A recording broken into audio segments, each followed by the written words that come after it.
Bapak, Ibu, dan saudara-saudara, kita akan memulai ibadah Minggu Prapaskah keempat ini di rumah, di keluarga, dan di tempat kita masing-masing. Mari kita bersaat teduh sejenak.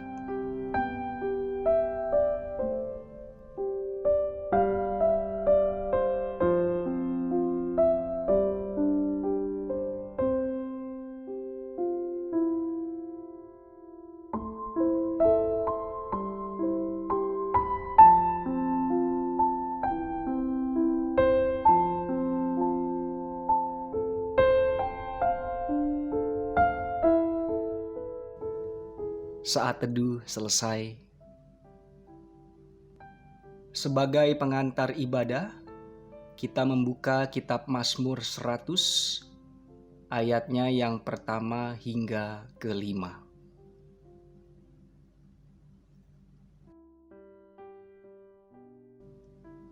Bersorak-soraklah bagi Tuhan, hai seluruh bumi.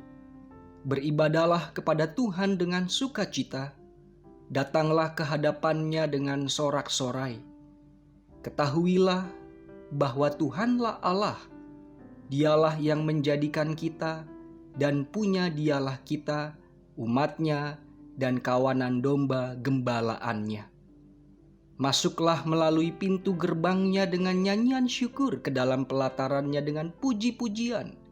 Bersyukurlah kepadanya, dan pujilah namanya. Sebab Tuhan itu baik, kasih setianya untuk selama-lamanya, dan kesetiaannya tetap turun-temurun. Kita puji nama Tuhan dengan pelengkap Kidung Jemaat 13, bait pertama dan kedua, kita masuk rumahnya.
Mari berdoa.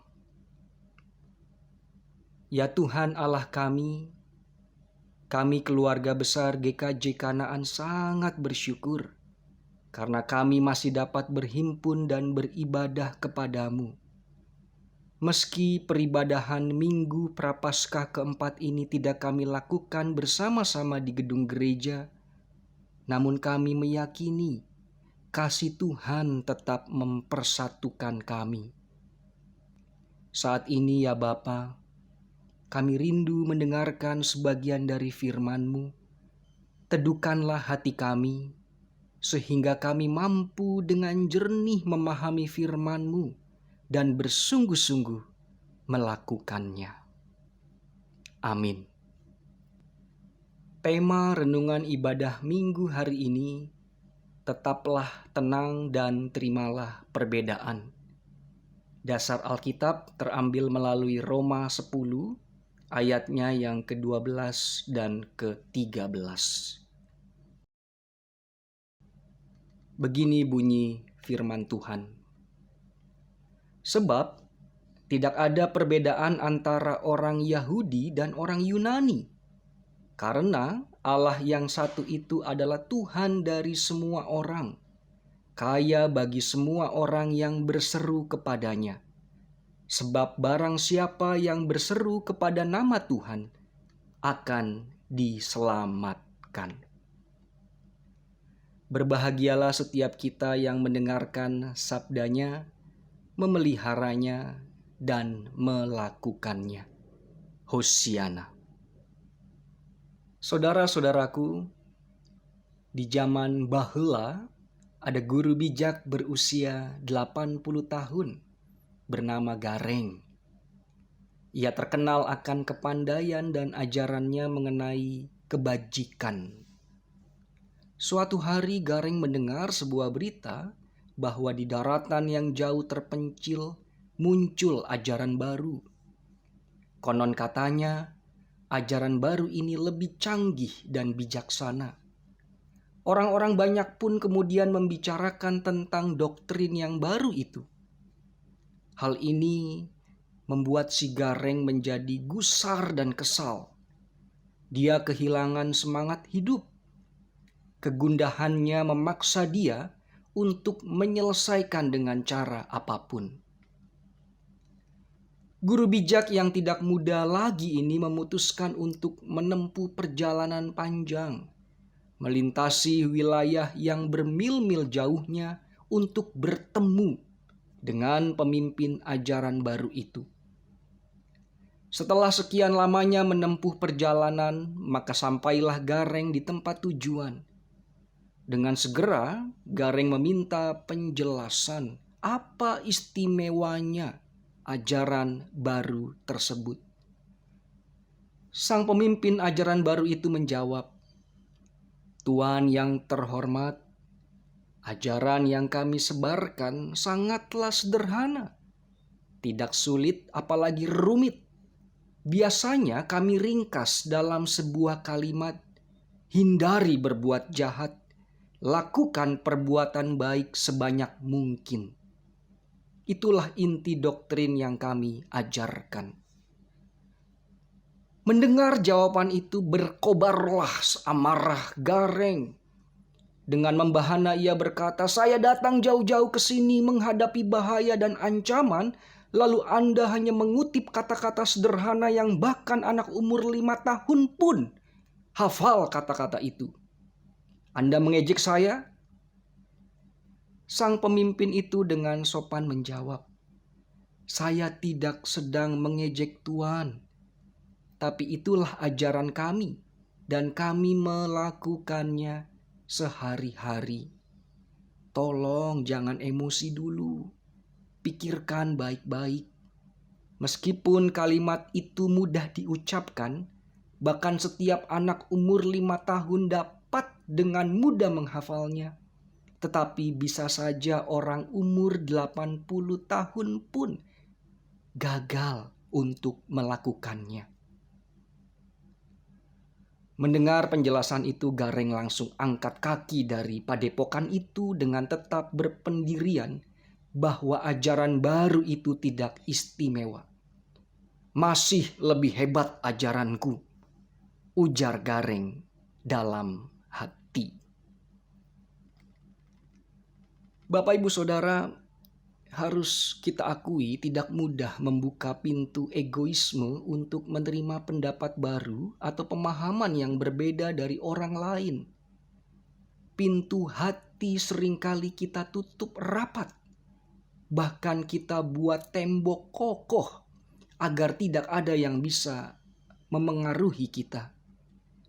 Bisa jadi kita layaknya Gareng yang tidak mau menyadari bahwa di luar sana sebenarnya ada banyak nilai kebajikan yang dapat diserap untuk mengembangkan kualitas hidup kita. Di masa-masa maraknya berita tentang wabah corona seperti ini, kita sebagai umat Kristiani benar-benar sedang belajar untuk membuka diri menerima pemahaman atau pendapat yang berbeda. Ada beberapa orang Kristen yang berujar, "Jangan takut sama virus corona. Tuhan Yesus jauh lebih dahsyat dari virus tersebut. Ayo kita tetap berkumpul dan beribadah di gedung gereja." Yang tidak beribadah di gedung gereja, imannya masih loyo. Di pihak lain ada yang berpendapat, orang-orang Kristen yang beribadah di gereja sok beriman itu. Apa mereka nggak bisa berpikir logis bahwa dengan berkumpul seperti itu bisa menyebarkan virus corona? Beriman kok nggak pakai logika. Akhirnya Bapak Ibu Saudara, orang Kristen malah sibuk dengan argumennya masing-masing dan melupakan hal yang lebih penting, yaitu berdoa untuk kebaikan bersama dan merajut kasih kepada yang lain.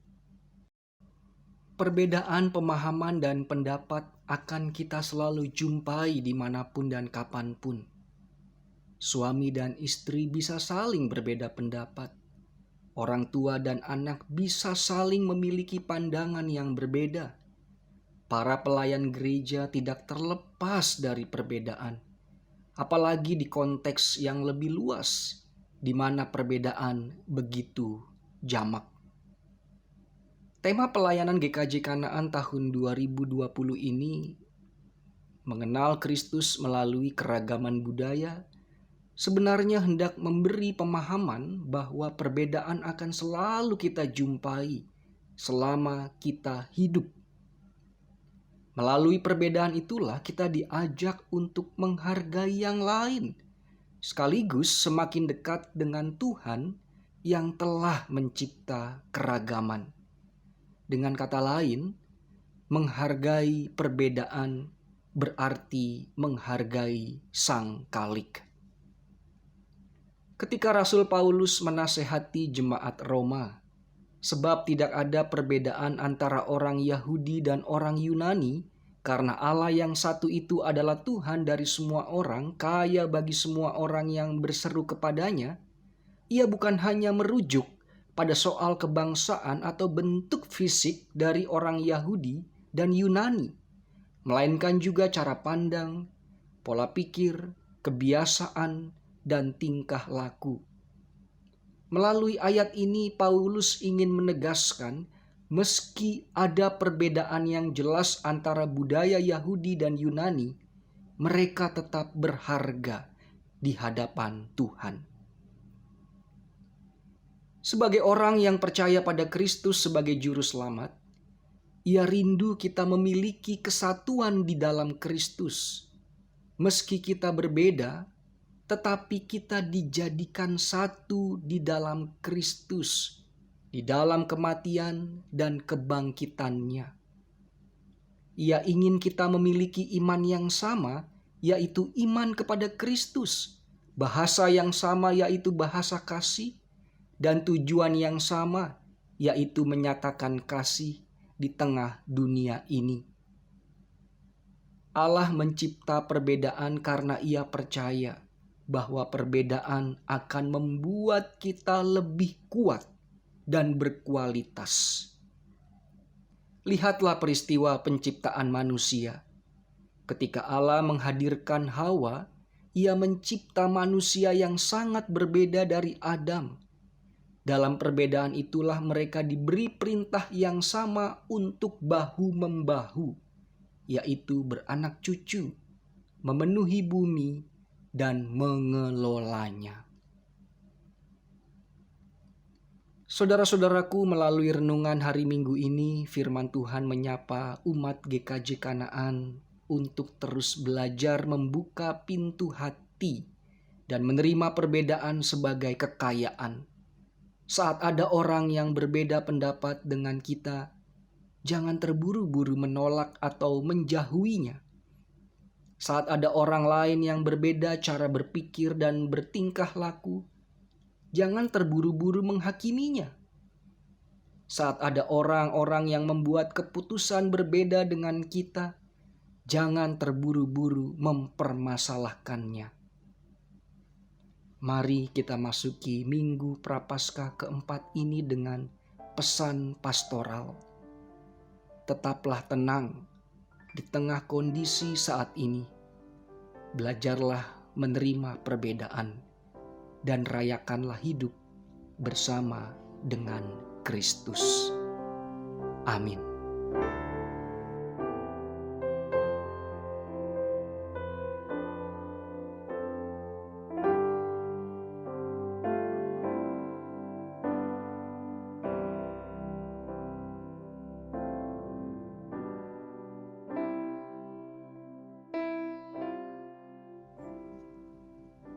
Saat ini kita akan melakukan sharing keluarga. Bagi saudaraku yang beribadah bersama keluarga, dapat menceritakan pengalaman imannya masing-masing atau merespon firman Tuhan yang baru saja kita dengar. Dan bagi saudaraku yang beribadah sendiri, dapat menuangkan pengalaman imannya dengan mungkin mencatat di buku harian atau di handphone, atau bisa juga merekam suara kita di handphone masing-masing. Kiranya dengan sharing yang kita lakukan, kita dapat mengalami kelegaan di dalam Tuhan Yesus Kristus. Selamat berbagi.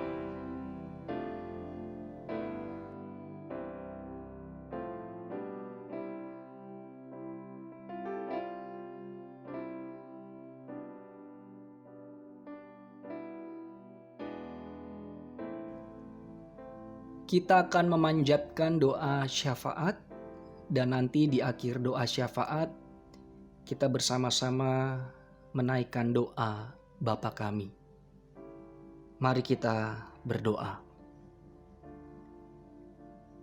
Terima kasih atas kesempatan yang indah ini ya Tuhan. Kami dapat sharing dan saling berbagi kisah. Kami menyadari kami lemah dan terbatas. Oleh karena itu, melalui sharing keluarga ini, kami dikuatkan dan dimampukan untuk terus menjalani hidup dengan ucapan syukur. Ya Bapa, sebagai persekutuan GKJ Kanaan, ini kali pertama kami beribadah dengan cara yang berbeda dari biasanya. Namun kami tetap meyakini Engkau tidak dapat dibatasi dengan ruang dan waktu. Engkau adalah Allah yang hidup di setiap hati kami. Pertama-tama kami mendoakan keadaan dunia yang saat ini sedang dilanda wabah corona. Dampak dari wabah corona ini sangat luar biasa ya Allah. Ada yang menanti kesembuhan dari virus ini. Ada yang kehilangan orang yang sangat dicintainya. Ada yang kehilangan lapangan pekerjaan. Ada yang membatalkan rencana-rencana yang telah disusun jauh-jauh hari. Dan bahkan ada banyak yang mengalami ketakutan sampai depresi. Di tengah-tengah keadaan seperti ini kami memohon belas kasih-Mu. Pulihkanlah dunia ini. Pulihkanlah bangsa kami. Jauhkanlah kami dari virus corona ini.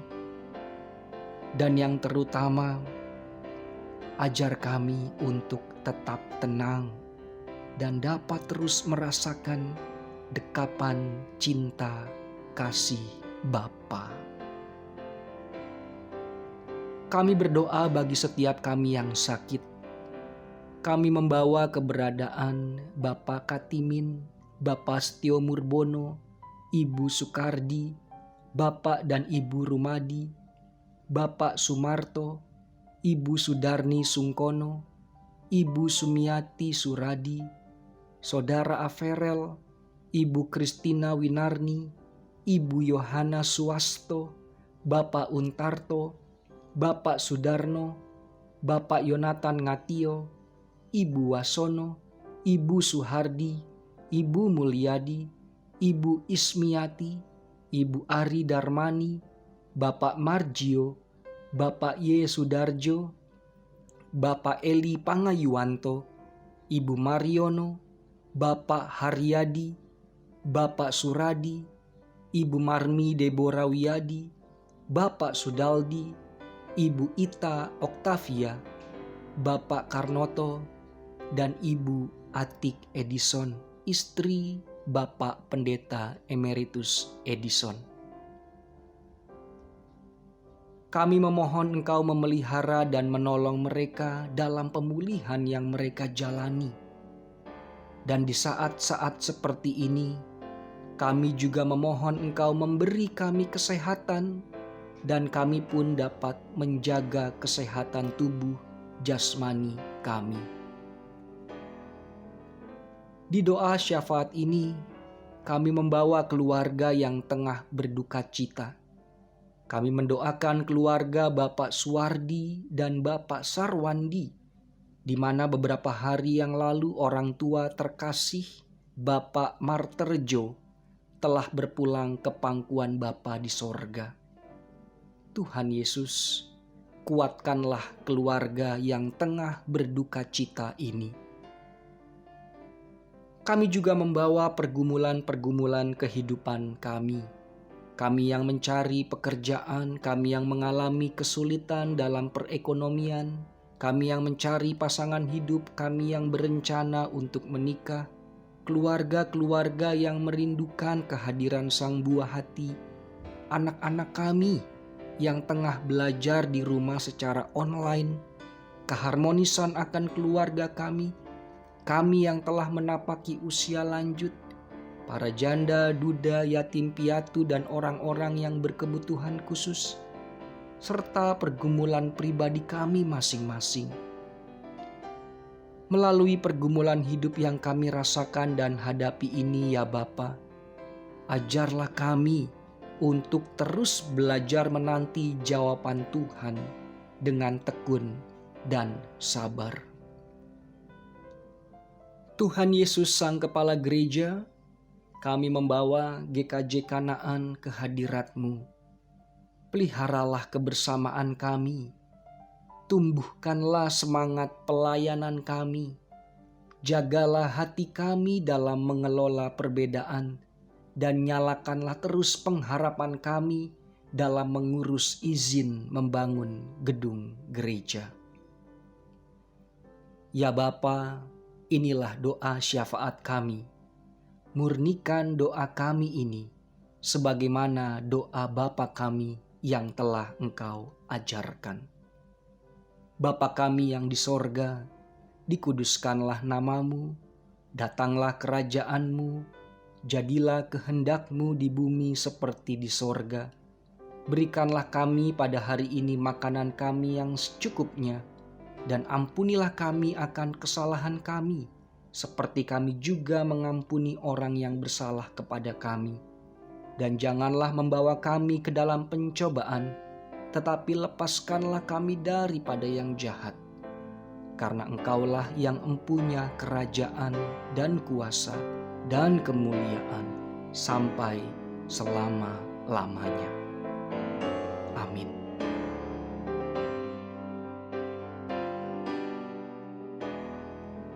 Bapak Ibu Saudara, kita akan bersama-sama mengumpulkan persembahan minggu dan aksi sosial Paskah. Persembahan dapat dimasukkan ke dalam amplop apa saja sehingga rapi, dan terkumpulnya persembahan dapat diberikan ke majelis wilayah atau disimpan terlebih dahulu, dan ketika nanti kita dapat beribadah di gedung gereja, kita dapat memasukkannya ke dalam kantong persembahan. Bagi yang hendak transfer ke rekening Gereja Kristen Jawa Kanaan juga dipersilakan. Adapun dasar persembahan bagi kita melalui surat Roma pasal yang ke-11 ayatnya yang ke-36. Demikian firman-Nya. Sebab segala sesuatu adalah dari Dia dan oleh Dia dan kepada Dia. Bagi Dialah kemuliaan sampai selama-lamanya. Selamat memberi persembahan untuk Tuhan.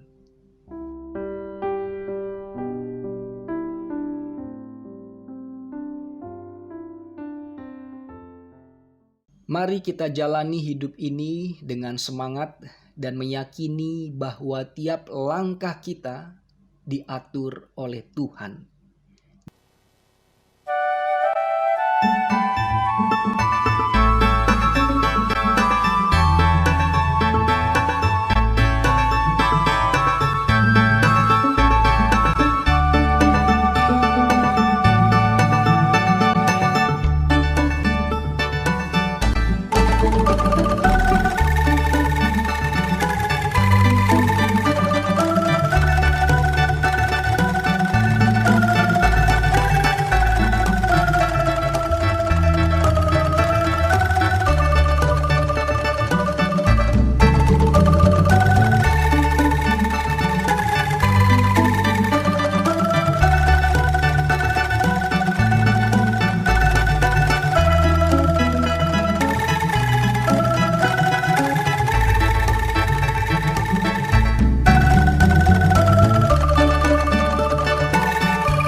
Ibu, Bapak, dan Saudara, kita akhiri ibadah minggu ini, Minggu Prapaskah yang keempat ini, dengan doa penutup, dan nanti saya akhiri dengan berkat.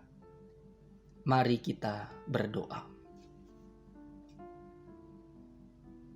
Ya Bapa, Putra, dan Roh Kudus, kami mengakhiri ibadah Minggu Prapaskah keempat ini dengan rasa syukur.